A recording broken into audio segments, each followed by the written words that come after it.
In this video of week 6, we'll continue talking about the chapter 3 about meaning and values. So let's start the lecture for this chapter.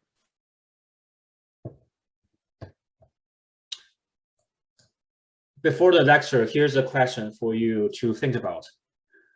What is the meaning in life? So for your life, what is the meaning? You can think about this question by your own. And you can talk about this question, discuss this question with anyone that you can find right now, or you can think about the question alone. And you can take notes and write down your answers. So think about it. What is the meaning in life? Or a related question is, what is the purpose of life? What is the purpose for?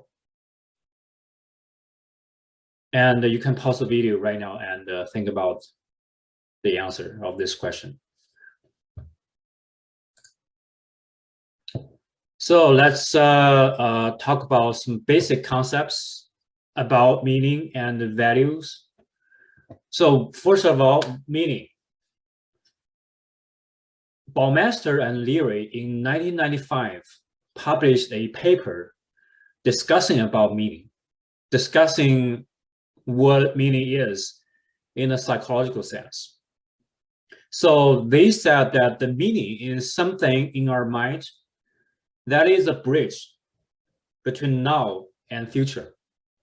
So how to understand that statement? So what is why it's a bridge between now and future?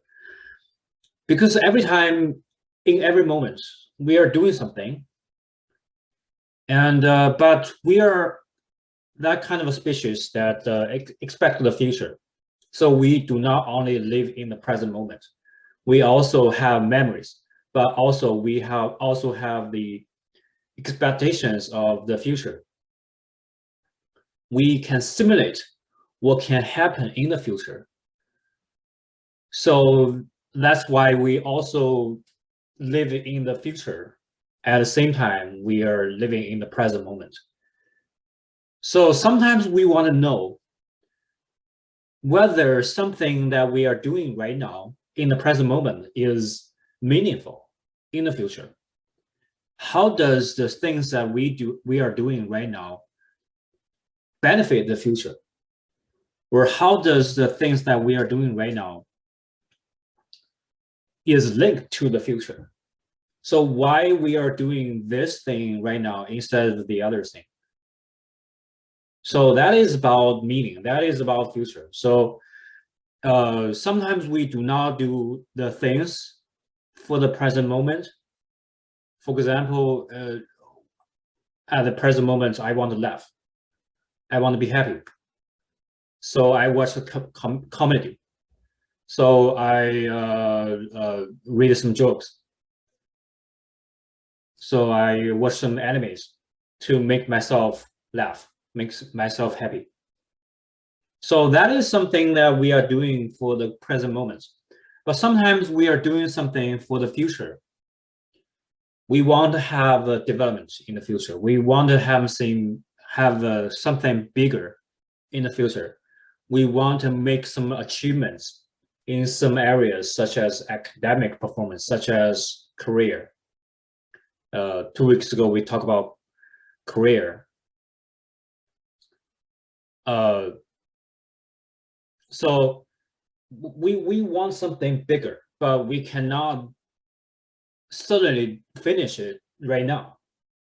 So we need to have a accumulation of the things that we are doing. So we need to accumulate some kind of experiences, work experiences, for example, to have a greater achievements at work, in the workplace, in the future.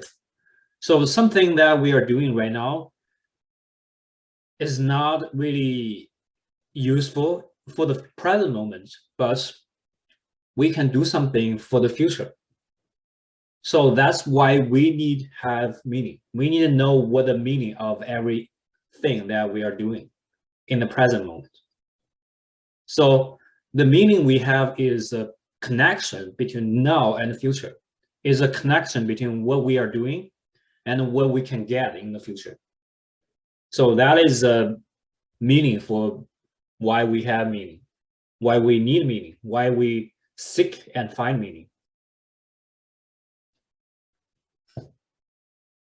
So that's why all people need meaning in their life, because if there is no meaning in life, or they cannot find any meaning, they're confused.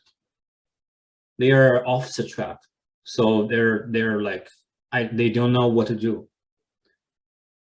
After all, as human, like most of the things that we are doing are not only for the present moment, but for the future, for expectations of the brighter future. So the second basic concept is philosophy of life. So philosophy of life is the fundamental beliefs, attitudes, and values that guide our behavior. So all our behaviors are guided by the philosophy of life. So in our philosophy of life, there are beliefs, there are attitudes, there are values that we hold, and we really believe those beliefs are true. So that's the philosophy of life that we have. And there can be moral standards. How should we act? We cannot sleep. We cannot steal. We cannot lie to others. We cannot hurt others. So these are moral standards. These are fundamental values that we have. Those are philosophy of life.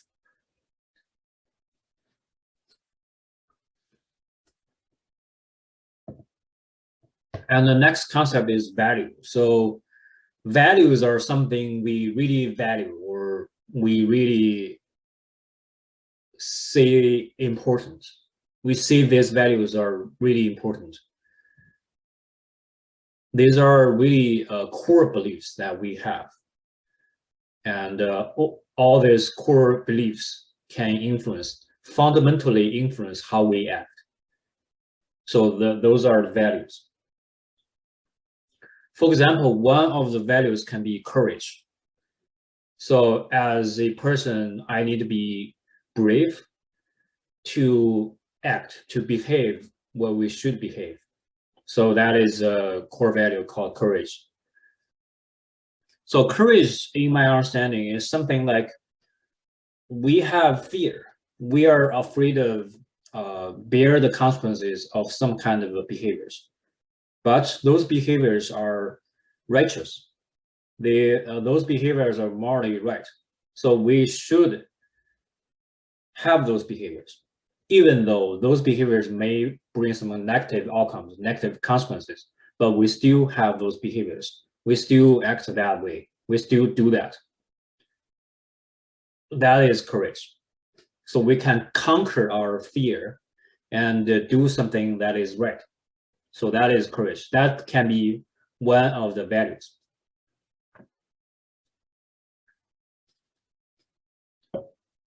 So so far we have known what meaning is. So basically that is the understanding in the textbook, or my own understanding. You can have other understanding of what meaning is, but basically everybody have an understanding of what meaning is, and a lot of people have ideas of what meaning is. And also values are something that we all have.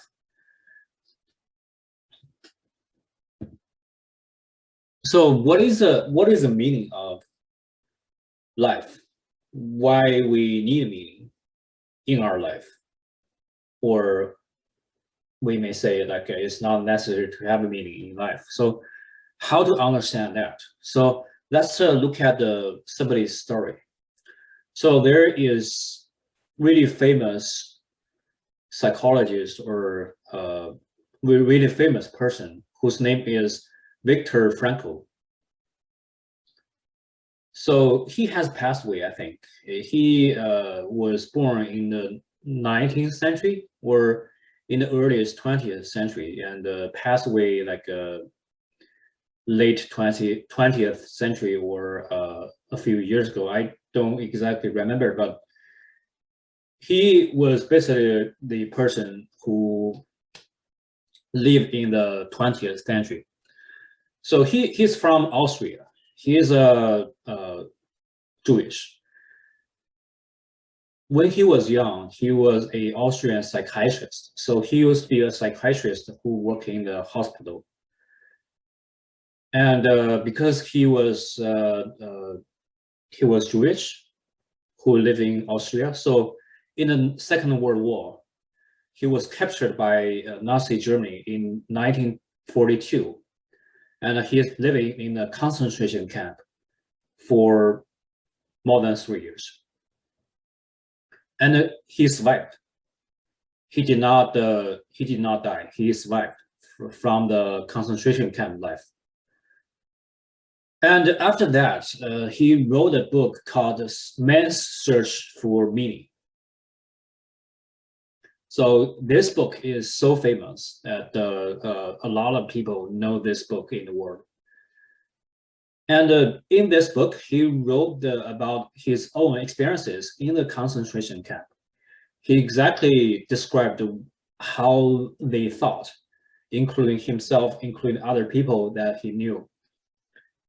They had certain kind of life in the concentration camp, and they had a lot of like the process of considering, thinking, and reflecting, and all that.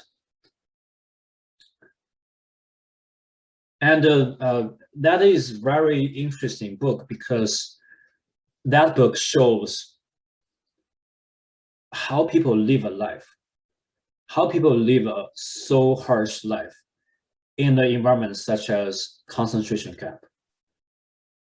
There was a threat to death every day, every moment in the concentration camp. And there is one example he wrote in the book that everybody in the concentration camp needed to keep healthy because they need to work every day, really intensive labor, physical labor. And if anyone cannot work in the daytime, the enemies, the Nazi will, kill them, because they're those sick people, those unhealthy people, those people who cannot work are not useful, are useless. So they just solve those people, kill them. And so that's one example. There are a lot of other examples that people can even survive in a so harsh environment.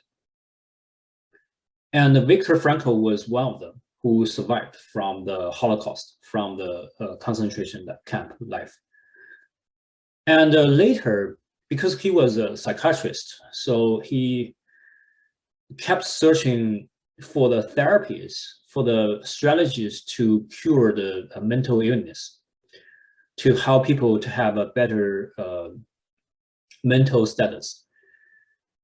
So that he developed the kind of a therapy. It's called a logotherapy.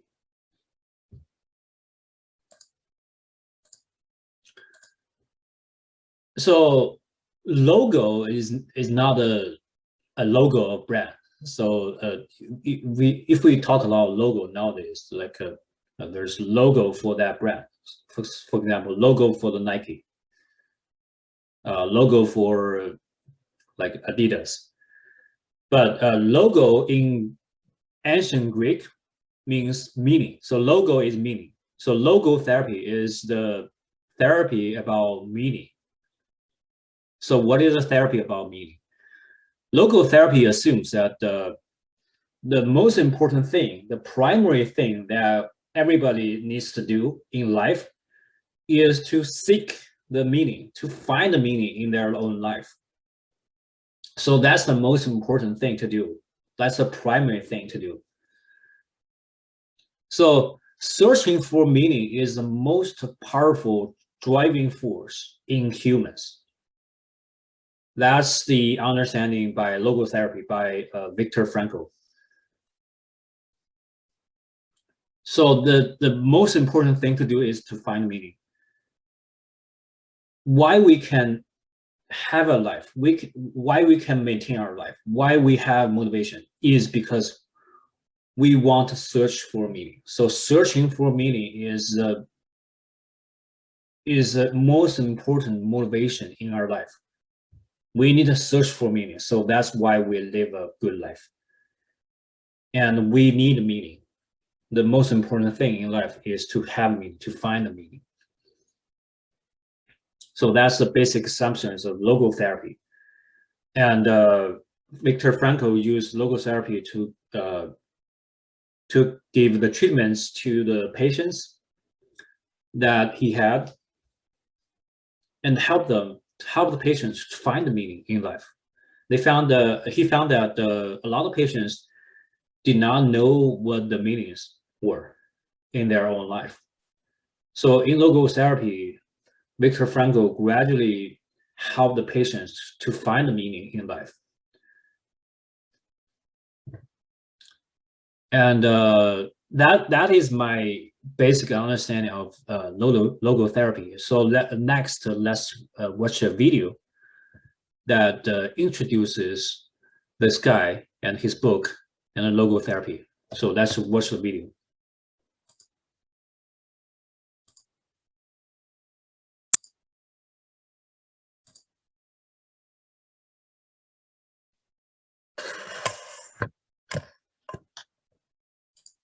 The truth is that as the struggle for survival has subsided, the question has emerged: survival for what? Even more people today have the means to live, but no meaning to live for. These are the words of Viktor Frankl, a 20th century Viennese psychiatrist, most famous for his book, Man's Search for Meaning. In that book, Frankl details his time spent as a Nazi concentration camp prisoner and reflects on how one can find meaning in life even in the harshest of conditions. Frankl, whose interest in the topic of life's meaning began as a teenager, came to the realization that while ever more people in Western nations were living lives of material comfort, all too many lived in a detrimental psychological state he called the existential vacuum. As he explained, the existential vacuum is a widespread phenomenon of the 20th century. This is understandable. It may be due to a twofold loss which man has had to undergo since he became a truly human being. At the beginning of human history, man lost some of the basic animal instincts in which an animal's behavior is embedded and by which it is secured. In addition to this, however, man has suffered another loss in his more recent development, inasmuch as the traditions which buttressed his behavior are now rapidly diminishing. No instinct tells him what he has to do, and no tradition tells him what he ought to do. Sometimes he does not even know what he wishes to do. Instead, he either wishes to do what other people do, conformism, or he does what other people wish him to do, totalitarianism. The preponderance of people living lives absent of meaning led to the emergence of what Frankl called the mass neurotic triad. This was a term he coined to describe the three most common symptoms associated with lives lived in the existential vacuum, namely depression, aggression, and addiction. To help counter the dire effects that accompany a life without meaning, Frankl founded a school of psychiatry called logotherapy, which in Frankl's words, considers man as a being whose main concern consists of fulfilling a meaning and in actualizing values, rather than in the mere gratification and satisfaction of drives and instincts. In the remainder of this video, we will outline some of the key insights of logotherapy, insights Frankl believed could greatly assist one in living a more fulfilling life. A key tenet of logotherapy is that the pursuit of meaning, or what Frankl sometimes referred to as the will to meaning, is the primary motivational factor in humans. This can be contrasted to other schools of psychiatry which maintain that the pursuit of pleasure or the will to power are the primary factors. According to Frankl, it is when individuals fail to find meaning in their lives that they turn to the dogged pursuit of pleasure or power, in the false belief that so doing will fill the void that an absence of meaning has left in them. For those who decide to pursue a more meaningful existence, Frankl emphasized that doing so did not mean searching for the ultimate meaning of life. As he put it, This ultimate meaning necessarily exceeds and surpasses the finite intellectual capacities of man. What is demanded of man is not, as some existential philosophers teach, to endure the meaninglessness of life, but rather to bear his incapacity to grasp its unconditional meaningfulness in rational terms. While the ultimate meaning of life is unknowable, Frankl held that each person had the opportunity to realize meaning in their life at a personal level, and so doing would greatly improve the quality of their life. It should be noted that Frankl did not believe that individuals created such meaning. Rather, he believed it was discovered and was present in every living moment, whether one was aware of it or not. As he put it, "I am convinced that in the final analysis, there is no situation that does not contain within it the seed of a meaning." In order to discover and realize these personal seeds of meaning, Frankl suggested that for most people a change of attitude is required. We need to stop asking about the meaning of life, and instead to think of ourselves as those who are being questioned by life daily and hourly. Our answer must consist not in talk and meditation, but in right action and right conduct. Life ultimately means the responsibility to find the right answers to its problems and to fulfill the tasks which it constantly sets for each individual. Frankl stressed that as unique individuals, meaning will present itself in different ways to each person. Each of us face different situations in our lives, some of which are more and some of which are less under our control and influence. Frankl's belief was that no matter what fate brought, if one took appropriate action and adopted the right attitude to the situation, a meaningful life could be realized. In a passage in Man's Search for Meaning, Frankl nicely distinguished how actualizing personal meaning differs from the search for abstract answers to life's meaning. To put the question of the meaning of life in general terms would be comparable to the question posed to a chess champion. "Tell me, master, what is the best move in the world?" There simply is no such thing as the best or even a good move apart from a particular situation in a game and the particular personality of one's opponent. The same holds for human existence. One should not search for an abstract meaning of life. Everyone has his own specific vocation or mission in life to carry out a concrete assignment which demands fulfillment. As Frankl notes, often the best way to live a life rich with meaning is to find one's unique vocation. Nothing contributes more to the feeling of a meaningless existence than boredom, and nothing counters feelings of boredom better than having a specific mission to carry out in one's life. In this respect, Frankl was fond of quoting Nietzsche's famous passage that "he who has a why to live for can bear almost any how." Finding one's why was, according to Frankl, the best way to live a meaningful and therefore fulfilling life. However, for some, adopting a vocation and striving to achieve the goals associated with it is beyond their reach. Instead, some people face situations which they have little control over, situations which can cause immense suffering, such as being diagnosed with a terminal illness or, in Frankl's case, being imprisoned in a concentration camp. But even in such situations, as Frankl discovered firsthand, one has the opportunity to find meaning. And we will conclude this video with a passage which reflects this important belief of Frankl's. "We must never forget that we may also find meaning in life even when confronted with a hopeless situation, when facing a fate that cannot be changed. For what then matters is to bear witness to the uniquely human potential at its best, which is to transform a personal tragedy into a triumph, to turn one's predicament into a human achievement. When we are no longer able to change a situation, we are challenged to change ourselves."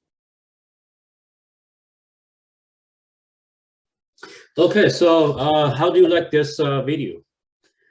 And I think every time I watch this video, I learn something new. I think that I watched this. I have watched this video for multiple times, but I still learn something new. And because Viktor Frankl's thoughts are so profound, so deep.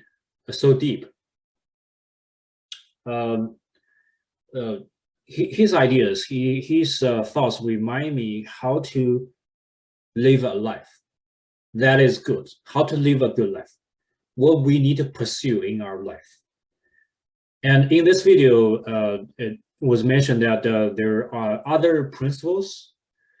Viktor Frankl's principle is the will to meaning, or the pursuit of meaning. That is a primary motivation for humans, for people's life. But other psychologists or other researchers have different views of the human nature. For example, Sigmund Freud, he believed that the primary motivational factor is the pursuit of pleasure. Alfred Adler, he believed that the primary motivational factor is the pursuit of power. So everybody is seeking for power, and the Sigmund Freud said everybody is seeking for pleasure, no matter it's any kind of pleasure. But Viktor Frankl said that a man truly seeks the pursuit of meaning, truly seeks the meaning in life. So that's why people are motivational. Well, that's why people are having the forces, having the driving forces to live a better life. Otherwise, people will suffer a lot of the symptoms, such as depression, such as anxiety, such as boredom, all that kind of thing, because they do not know their meanings. They cannot find their meanings in life.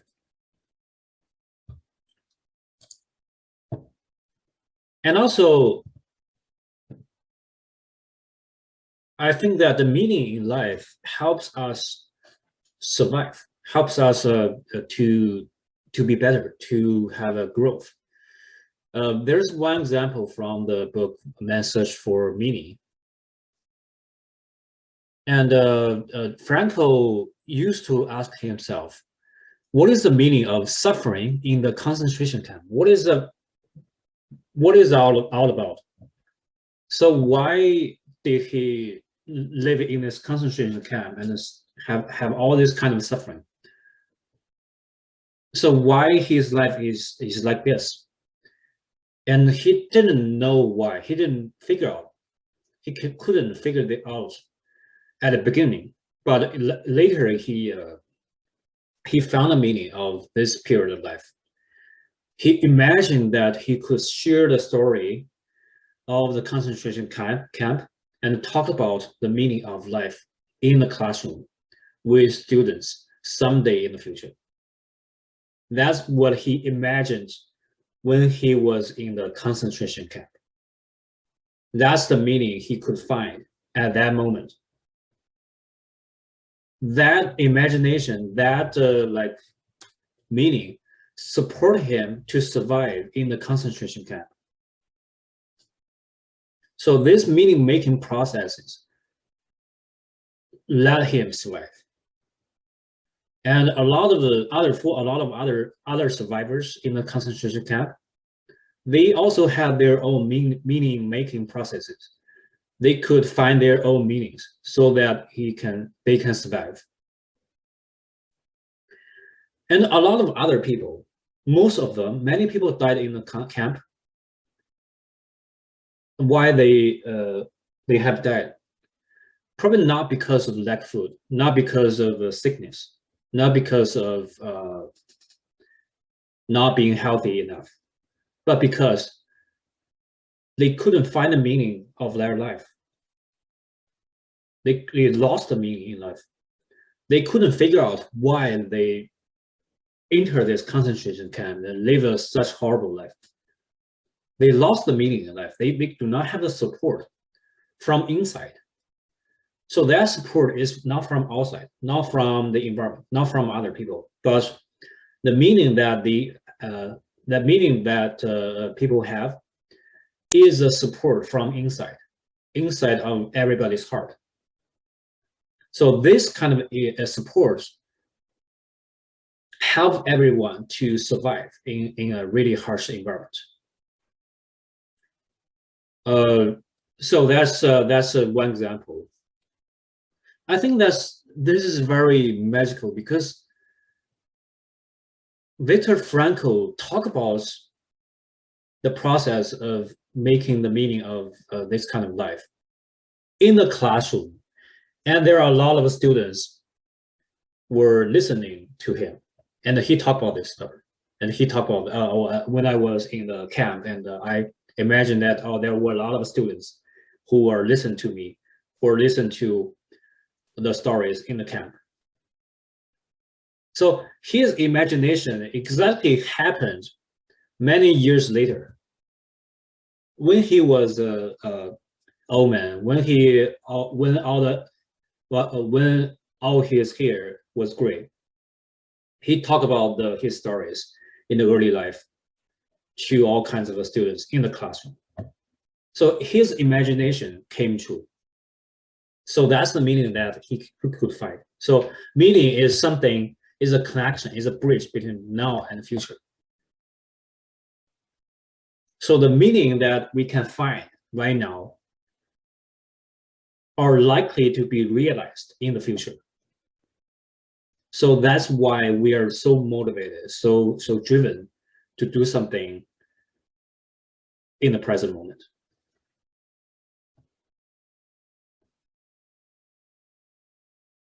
Yeah, so that's why we can survive. We need support from inside. And Nietzsche, so also the video mentioned that Nietzsche has a really famous quote: "He who has a why to live can bear with almost anyhow." So basically means that once person has a reason for live, has a reason for why they live for, has a purpose, has a meaning, they can overcome any difficulties. They can bear with almost any harsh life, any hard conditions. They can just overcome it, overcome any harsh conditions. They can overcome any harsh difficulties. At once, people have meanings in their heart, in their mind. So that's why we have meanings. That's why everybody is searching for meaning. That's why at once people lose the meaning or cannot find the meaning. They are suffering. They do not feel well. They feel depressed. They feel anxious, and so forth.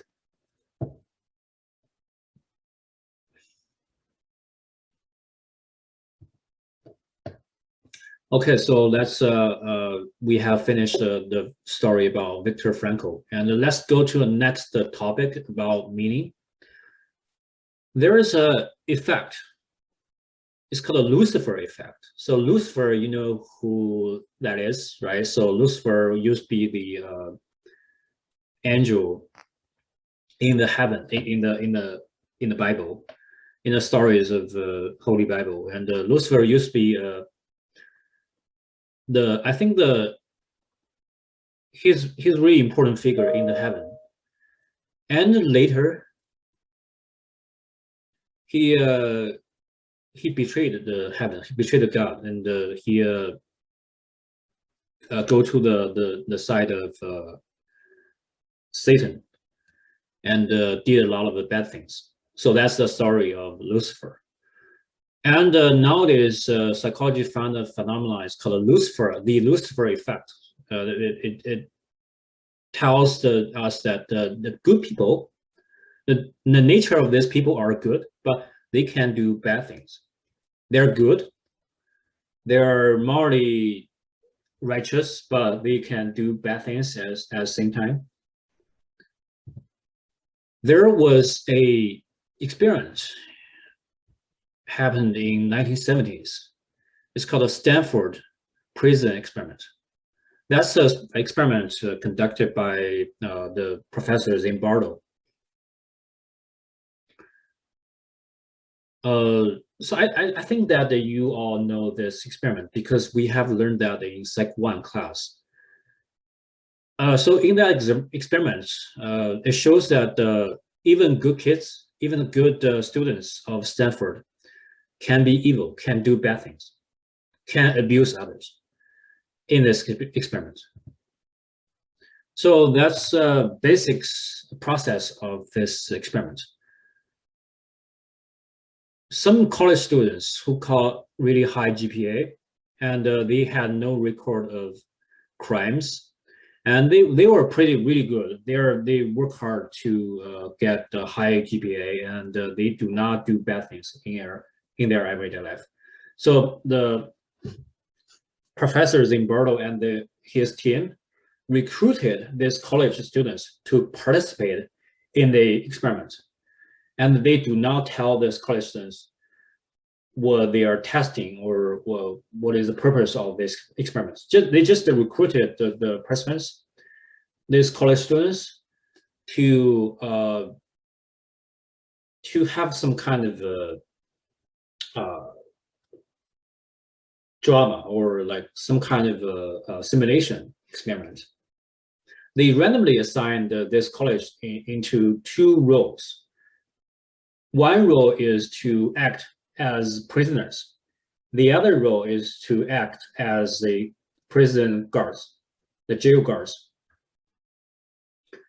And they recorded the entire process of what it was going on in the prison. So they created the simulated jail rooms in the basement of a building in Stanford.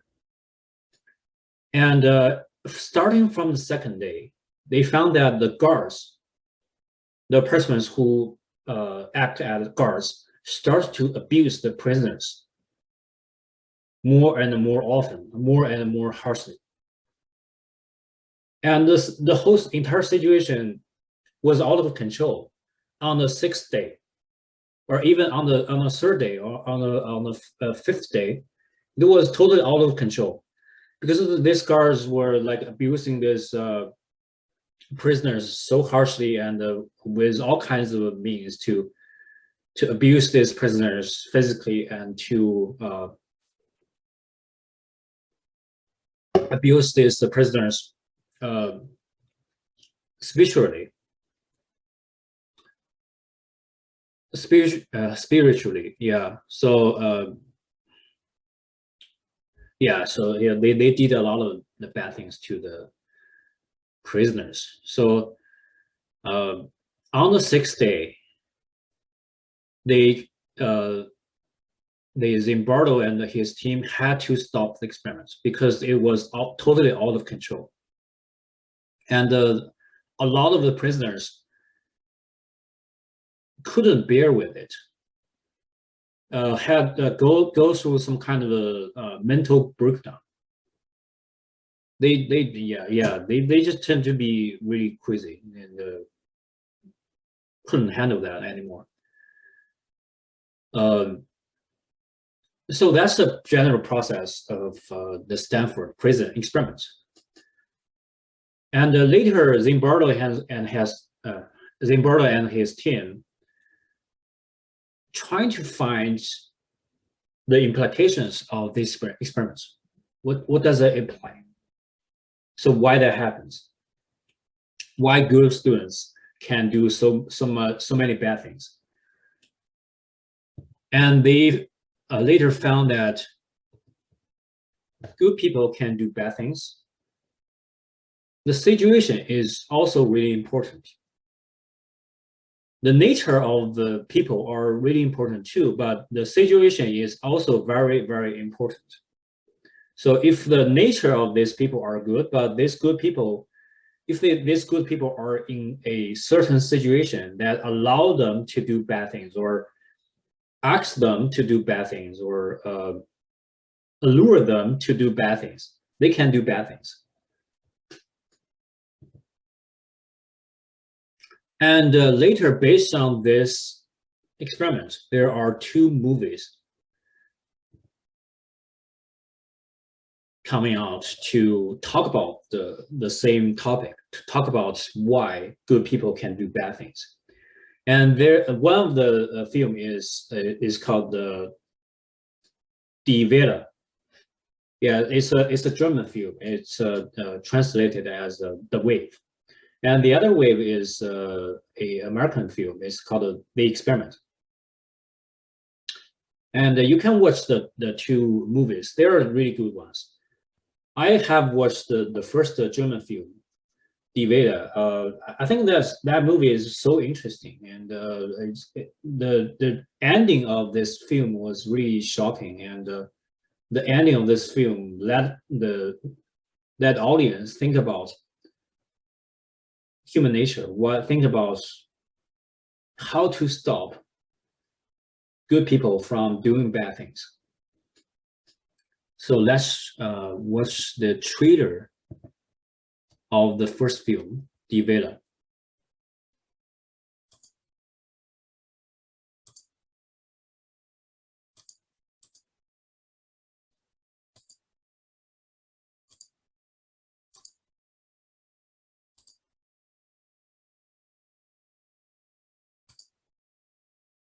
Wogegen soll man eigentlich heutzutage rebellieren? Die Leute sehnen sich nach was Großem, nach einer Idee. Und wenn die kommt, machen alle mit.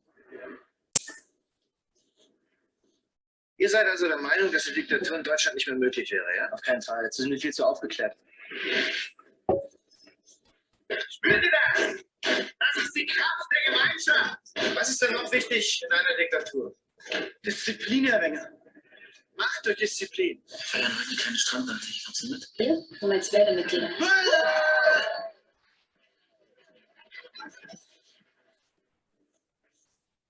Das ist unser Zeichen. Wie eine Welle werden wir die ganze Stadt überrollen. Was hast du eigentlich gegen die Welle? Mensch, Marco, mach doch mal die Augen auf. Die Welle entwickelt sich zu einer echt komischen Sache. Was macht sie da? Der Cola, glauben Sie mir. Sie sollten mal sehen, wie die Schüler aus sich rauskommen. Die sind wirklich hoch motiviert.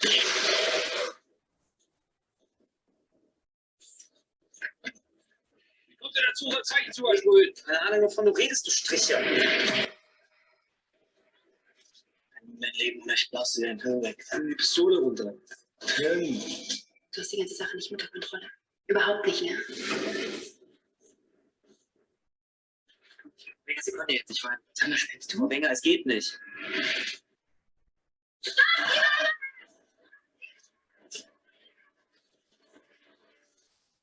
Du genießt es, wie sie dich vergöttern, in deinen Unterricht schreiben, dir an den Lippen hängen. Der will euch alle manipulieren. Du musst es abbrechen. Sofort. Sag du mir nicht, was ich machen soll, okay?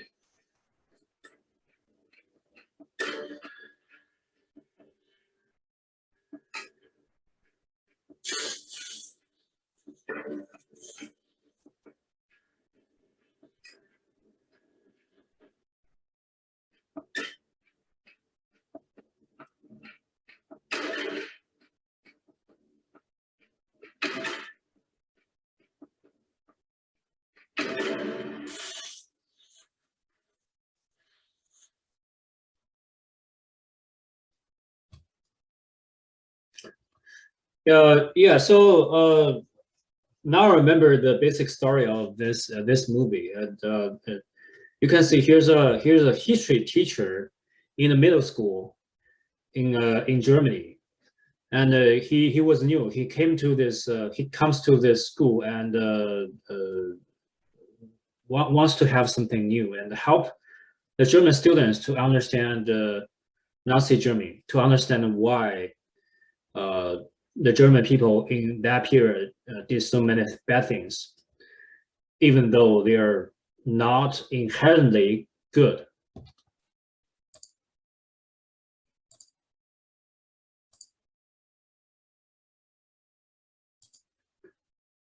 And what he does in the film is that he launches a movement in the classroom, in the class.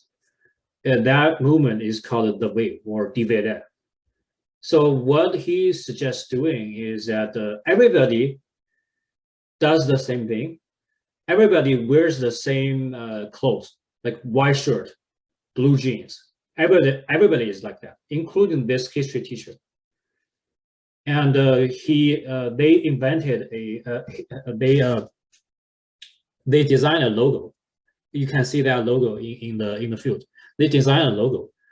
They created a special shirt for with that logo on the shirt, and they spread this logo everywhere publicly. And you can see in the trailer that even though, especially they even have the conflicts with mafia, local mafia, because they spread the logo into somewhere that the mafia had control of, and they later punish everyone who does not do the same thing. For example, they punish anybody who doesn't wear the white shirt and the blue jeans. They punish anybody who does not obey. So that's the. It is gradually out of control, and it's not expected by this history teacher, and he couldn't control this situation later on, and the people in the classroom, the students in the classroom are more and more extreme, more and more toward conformity, toward treating harshly to the betrayers, the so-called betrayers. And in the last class of that semester, the history teacher comes to the students and says, "Look at what you have done. Look at what you are wearing. This is what exactly happened in the Second World War in Germany. We have to stop this. We have to stop all this movement." And there is one student who is so upset, who absorbed in this kind of a movement. He cannot stop. He cannot live a life with that kind of movement. He must continue this. So what he does is that he steals a gun from the police station and wants to control everyone in the classroom. And finally, that student killed somebody, and he got arrested by the policeman later on. So there are negative consequences of this kind of movement. So I think that's overall that's a really good movie. That movie let people think why this movement is out of control, why good people can do bad things, why the situations are so powerful that the people cannot resist it.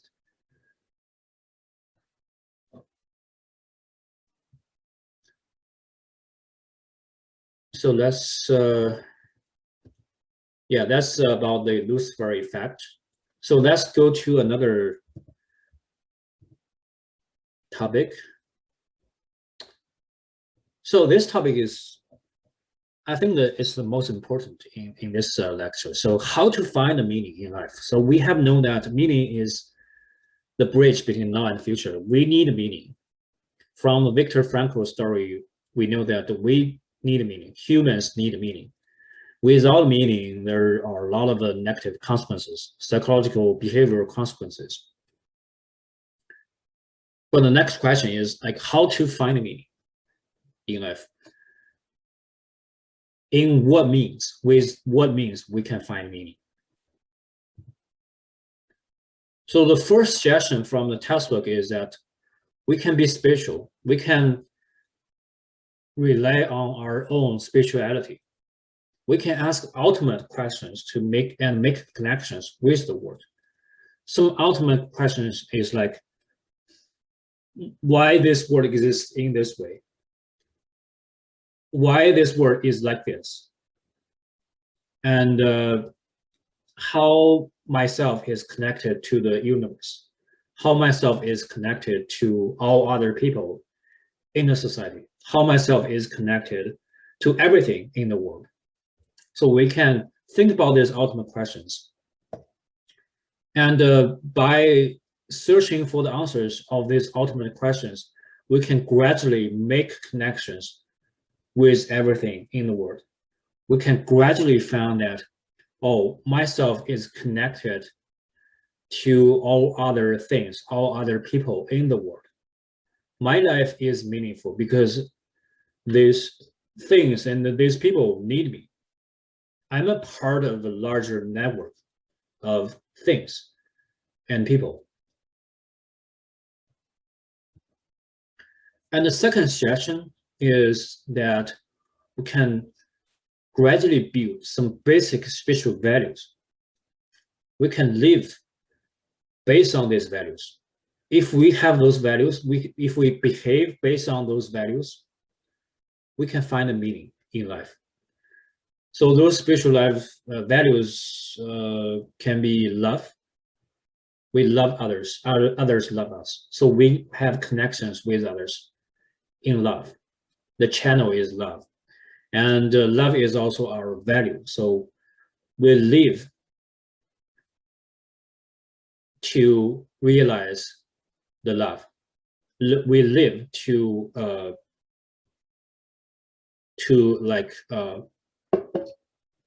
make love true. And also the spiritual values can be compassion, can be tolerance, can be forgiveness, can be warmth, and so forth.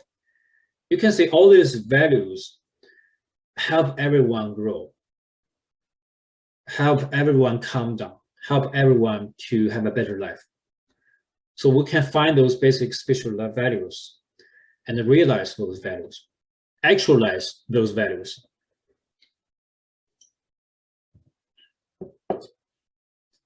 We can also connect with others by embracing diversity, because everyone is unique. And every society, every culture is unique. So people are so diverse, people are so different, people are so unique. And we can open our minds and connect with others and respecting and embracing those diversity. Another suggestion is that we can connect with others by being aware of all these negative judgments on groups of people, such as stereotypes, such as prejudice, such as racism, such as like a cognitive bias towards some kind of people. Yes, if we are aware of this negative judgments on people, we can change our minds. Sometimes people cannot, they are not aware they are racist, or they are not aware they have stereotypes. They just have a basic implicit assumptions about groups of people. So when they are aware of these stereotypes and prejudice and other stuff, they can change their minds. They can behave in a way that everyone is respected, everyone is embraced. So that's how we connect with others. That's how we find a meaning in life. We need to build the channels. We need to make sure that the channels between us and other people are good, are really easy to use. So we can embrace the diversity of every person. We can respect the uniqueness of every person. We can be aware of the uniqueness of every group of people. We can be aware of every negative judgment in our mind on other people.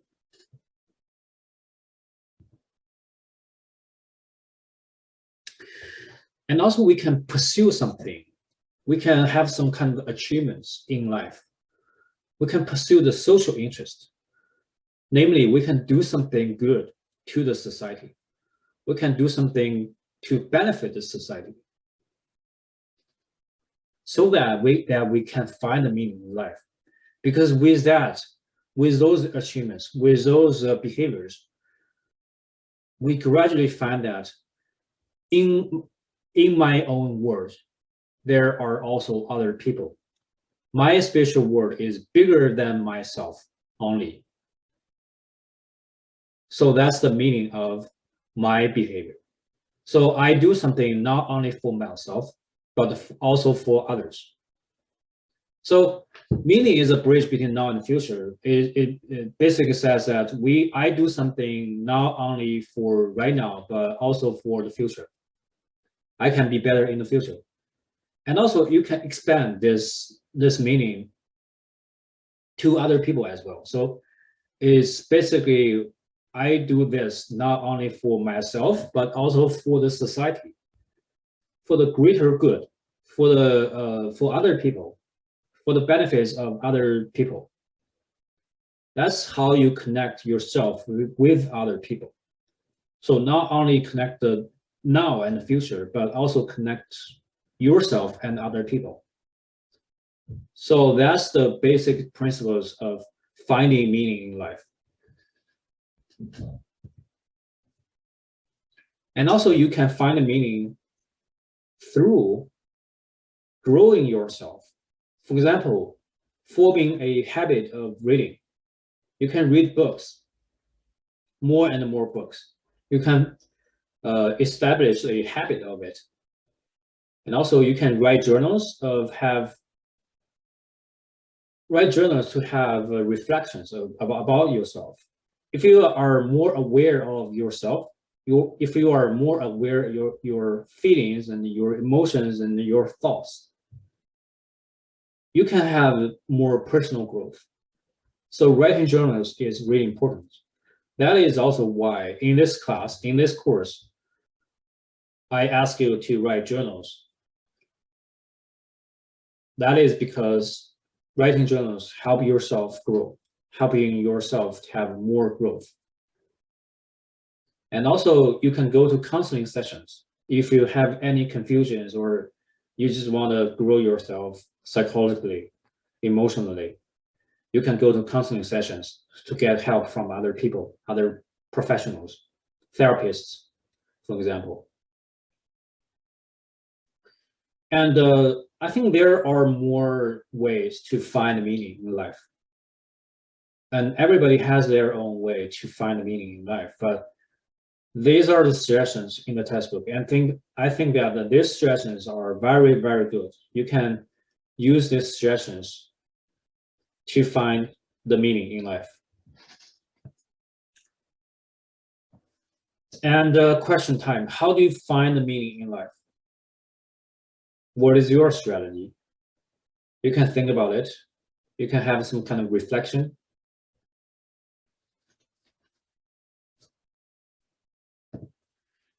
Okay, so the things to know about for meaning and value for this chapter.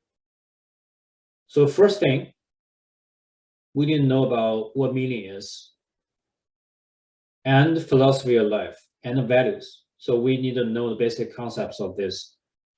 And also we can know about what the Lucifer effect is.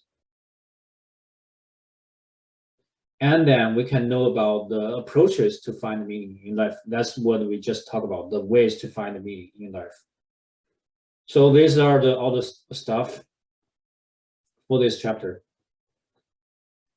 And then we can go to the journal assignment.